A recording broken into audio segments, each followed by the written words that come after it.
तो नमस्कार दोस्तों, स्वागत है आपका अपने चैनल एक्सप्लेन फॉर यू में। आज हम बात करने वाले हैं बहुपदों के भाग के बारे में, यानी पोलिनोमियल्स के डिवाइड के बारे में। देखिए यहाँ पर हमारे पास एक क्वेश्चन है कि हमें क्या है, एक पोलिनोमियल दिया है और हमें इसे दूसरे पोलिनोमियल से डिवाइड करना है। देखिए कैसे, यहाँ पर क्वेश्चन दिया है 2x² + 3x + 1, इसको हमें x + 2 से भाग देना है, यानी डिवाइड करना है। तो यहाँ पर पोलिनोमियल्स के डिवाइड जो है ना, वो संख्याओं के डिवाइड के जैसा ही होता है, जैसे आपने बचपन में डिवाइड किया होगा 4th या 5th क्लास में। तो देखिए जरा मैं आपको कॉन्सेप्ट बताता हूँ क्या है इसका।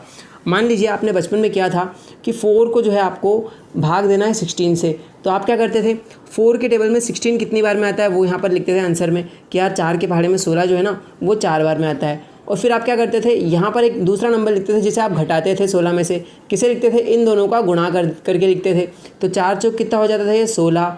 ठीक है, तो यहाँ पर 16 से 16 कट जाता था और 0 बचता था। ठीक है, यानी छोटी छोटी क्लासों में आप ऐसे भाग करते आए हैं और आगे बढ़ते आए हैं स्टेप बाय स्टेप। लेकिन अब जो है पोलिनोमियल्स के डिवाइड में जो है कॉन्सेप्ट तो ऐसा ही लगेगा, लेकिन वहाँ पर वेरिएबल्स आ गए हैं, नंबर्स की जगह वेरिएबल्स दे दिए गए हैं। जैसे यहाँ पर दे दिया है, जैसे यहाँ पर दे दिया x + 2, यहाँ पर इसका भाग देना है किससे, 2x² + 3x + 1 से x + 2 का भाग देना है।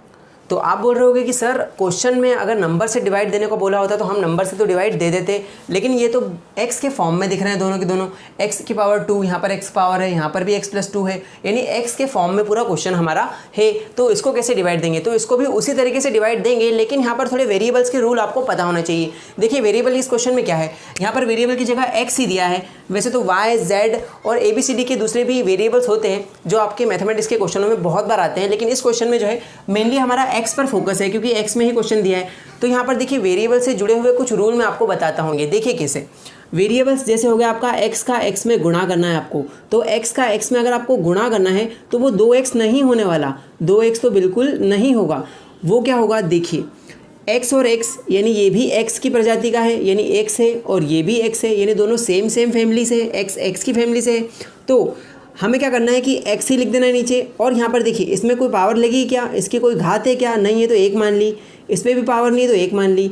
तो गुणा करने पर वेरिएबल्स की अगर बेस सेम है, जैसे x और x ये सेम है, तो बेस अगर सेम हो तो मल्टीप्लाई करने पर जो वेरिएबल्स के आंसर आता है ना, वो इन जो पावर्स है इनको प्लस करने पे आता है, ऐड करने पे आता है।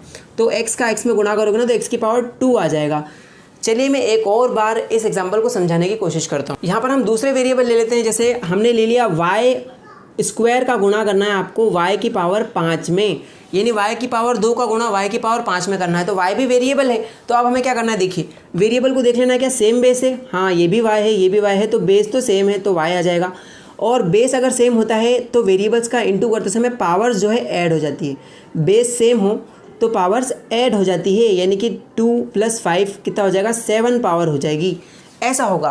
तो आपको पहला रूल पता चला, वेरिएबल्स का गुणा होता है ना तो पावर्स ऐड हो जाती है।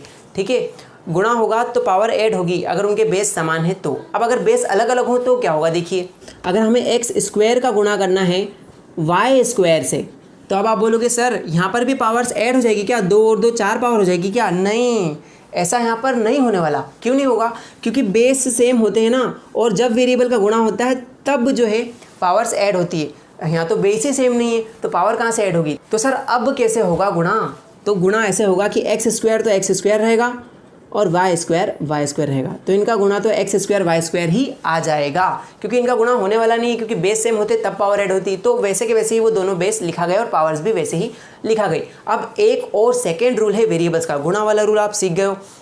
आप बोलोगे सर क्वेश्चन तो पहले करवा दो, तो क्वेश्चन हम करेंगे। अगर आपको पहले अगर बेसिक कॉन्सेप्ट ही एक्सप्लेन नहीं कर पाया तो आप क्वेश्चन कहाँ से समझोगे, इसलिए आप थोड़ा सा वेरिएबल्स के रूल को समझ लीजिए। बाकी के क्वेश्चनों में भी ये रूल आपके बड़े ही काम में आने वाला है। तो गुणा करते हैं और बेस सेम हो तो पावर्स ऐड हो जाती हैं, है ना, और गुणा करो और बेस सेम नहीं हो तो वो दोनों के दोनों नंबर वैसे ही पावर्स के रूप में गुणा में लिख दिए जाते हैं। अब बात आती है गुणा वाला रूल, तो हमने बहुत अच्छे से एक्सप्लेन कर दिया, बहुत अच्छे से सीख भी लिया है। अब अगर प्लस करना हो इनको तो कैसे करेंगे, तो चलिए वो भी देख लेते हैं। यहाँ पर हम 2 सेम वेरिएबल्स को प्लस करके देखते हैं, जैसे कि x + x। ठीक है, यहाँ पर हमें x और x को जोड़ना है। तो सर अब क्या वापस से x² हो जाएगा, नहीं, x और x को जोड़ोगे ना तो 2x होगा, इस बार 2x हो जाएगा। कैसे, देखिए इस x के आगे कोई भी गुणा में नहीं है तो हम 1 मान सकते हैं, 1x। इसके आगे भी कुछ गुणा में नहीं लिखा है तो 1 मान सकते हैं। तो देखिए 1 और 1 इनको जोड़ा तो कितने होगा, 2, और x तो सेम ही है क्योंकि सेम बेस था।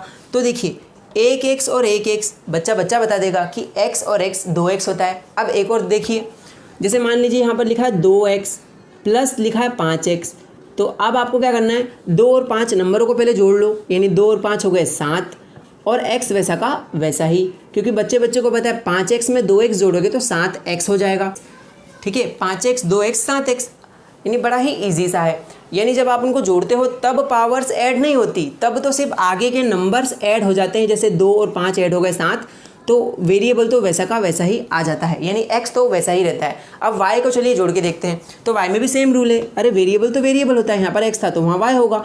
जैसे मान लीजिए हमको 2y को जोड़ना है 7y में, तो कैसे जोड़ोगे, पहले नंबरों को जोड़ लिया जाता है। 2 और 7 हो गए कितने, 9, और y तो वैसा का वैसा ही रहेगा, क्योंकि 2y और 7y हो गए 9y, तो सिंपली सा वैसा ही है। यहाँ पर आप बोलोगे सर पावर्स ऐड नहीं हुई, यहाँ पर 1 पावर है, यहाँ पर 1 पावर है, और 2 होना चाहिए था।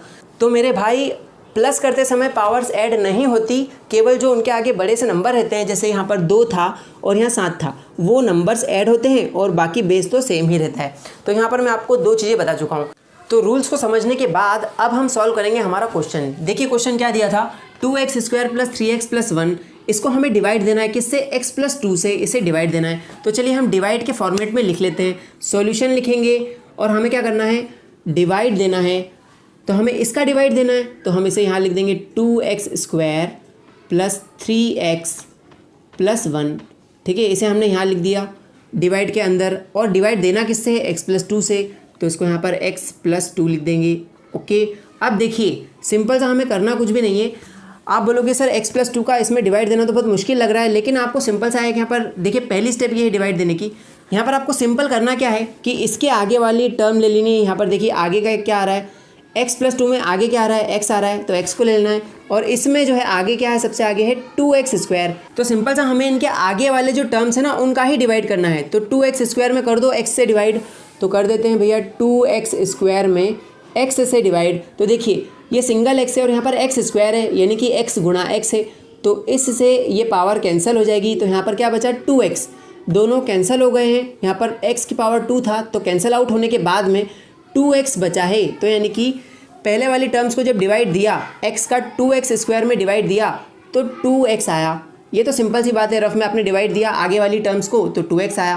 तो जो भी आपका आया है ना डिवाइड देने के बाद में, उसका आपको मल्टीप्लाई कर देना है इस x + 2 में। कर देते हैं, 2x का x में गुणा करेंगे तो आ जाएगा 2, तो वैसा का वैसे आ जाएगा। x का x में करेंगे तो x की पावर 2 हो जाएगा। मैंने थोड़ी देर पहले आपको रूल बताया था कि x और x सेम बेस के हैं, तो पावर्स क्या होगी, ऐड हो जाएगी। अगर आप मल्टीप्लाई करते हो तो x का x में गुणा किया तो x की पावर 2 हो गई, पावर्स ऐड हो गई। अब आगे 2x का +2 में भी करना है, तो पहले तो प्लस लिख देते हैं। 2x का 2 में करना है तो नंबर का नंबर से कर दो, x वैसा का वैसा ही, 2 × 2 = 4 हो गया, x साथ में था ही तो लिख देते हैं। अब देखिए यहाँ पर सारी टर्म्स को आपको माइनस कर देना है, यानी चिन्ह चेंज कर देना है। जो प्लस में उसे माइनस कर देना है, माइनस को प्लस कर देना है। ठीक है, तो यहाँ पर क्या है कि कोई चिन्ह है ही नहीं 2 के आगे, तो यहाँ माइनस लगा दो, क्योंकि वहाँ पर पॉजिटिव है तो नेगेटिव हो गया। यहाँ पर प्लस है तो यहाँ भी माइनस हो गया। मान लीजिए किसी के पास माइनस होता तो वहाँ क्या होता, वहाँ प्लस हो जाता। तो देखिए कर दिए चिन्ह चेंज। अब देखिए 2x² और ये माइनस का 2x² कैंसिल हो जाएंगे क्योंकि सेम है, तो यहाँ पर 0 लिखने से मतलब नहीं है। अब आगे देखेंगे, प्लस का 3x, सर ये प्लस का 4x क्या, नहीं ये प्लस का 4x नहीं है। चिन्ह चेंज करने के बाद अब ये देखिए नीचे का चिन्ह इसका है, माइनस का 4x है। तो देखिए माइनस प्लस क्या होता है, माइनस, 4x में से आपको 3x हटा देना है तो सिंगल x बचेगा। 4x में से 3x गए तो x बचा, और जो ये +1 है ना ये नीचे एज इट इज़ उतर जाएगा +1। अब हमें कुछ नहीं करना है, फिर से आगे वाली टर्म का डिवाइड देने लग जाना है इसके आगे वाली टर्म में। तो x का x में डिवाइड देना है। देखिए रफ में जाते हैं और x का x में डिवाइड देते हैं, जैसे कि हमने पहले किया था ना, आगे वाली टर्म्स का आगे वाली टर्म से। तो आप यहाँ पर वैसा ही कर रहे हैं दोबारा। इस आगे वाली टर्म का, ये जो हमारा बचा है इसमें आगे टर्म क्या आ रही है, x + 1, इसमें आगे x आ रहा है, तो x का अब x से डिवाइड होगा तो क्या आ जाएगा, x बन जा x और x बन जा x, यानी कि 1/1, यानी कि 1 आ गया। तो हम क्या करेंगे, 1 यहाँ पर लिखेंगे, प्लस का 1। ठीक है, +1 क्यों लिख रहे हैं, क्योंकि यहाँ डिवाइड देने पे कहीं पे भी नेगेटिव नहीं आया ना आंसर, तो +1 लिखा हमने। अब हमें क्या करना है, फिर से वही जो आया है हमें उसे गुणा करना है इस वाले टर्म में। तो कर देते हैं, 1 का गुणा x + 2 में करेंगे तो फिर से x + 2 ही आ जाएगा। और अब क्या करना है, अब हमें नीचे वाली टर्म को माइनस करना है, यानी चिन्ह अदला बदली कर दो। तो ये यहाँ पर कुछ चिन्ह नहीं लगा है तो पॉजिटिव है तो ये नेगेटिव हो गया, ये भी प्लस का है तो ये भी माइनस हो गया, यानी दोनों ही नेगेटिव हो गए। एक्स से एक्स कट गया तो यहाँ 0 आएगा, तो 0 लिखा नहीं। अब देखिए ये प्लस का 2 नहीं है, अब ये माइनस का हो चुका है, तो देखिए माइनस प्लस होगा क्या, -2 में से 1 जाएगा तो 1 बचेगा, लेकिन बड़ा कौन है 2 या 1, तो बड़ा सर 2 है, 2 के आगे माइनस का मार्क है तो माइनस, तो ये आ गया आपका शेषफल। भाग देने पे ये शेषफल बचा है, क्योंकि आगे अब क्या है, ये इससे डिवाइड होगा नहीं, तो ये आपका आंसर आ गया है भागफल। तो आपको 2x² + 3x + 1 का x + 2 से डिवाइड देना था, तो आंसर आपका क्या है 2x + 1। तो आपका आंसर क्या है भागफल, आपका भागफल आया है 2x + 1, तो ये आपका आंसर हो गया है। तो दोस्तों वीडियो अगर अच्छी लगी तो वीडियो को यार ज़रूर से एक लाइक कर देना, प्यार भरा एक कमेंट लिख देना कि आज जो मैंने प्यार भरा एक ज़रूर से कमेंट कर देना कि आज जो मैंने वीडियो में आपको सिखाया वो आपके लिए हेल्पफुल रहा या नहीं। और अगर दोस्तों आपने टेलीग्राम ग्रुप हमारा ज्वाइन नहीं किया है तो यार डिस्क्रिप्शन में मैंने लिंक दिया है, प्लीज़ जाकर ज्वाइन कर लो। वहाँ पर क्लास 10th से जुड़े हुए इंपॉर्टेंट क्वेश्चन और क्वेश्चंस के PDF वहाँ पर हम पोस्ट करते रहते हैं। तो थैंक यू सो मच दोस्तों वीडियो को पूरा देखने के लिए।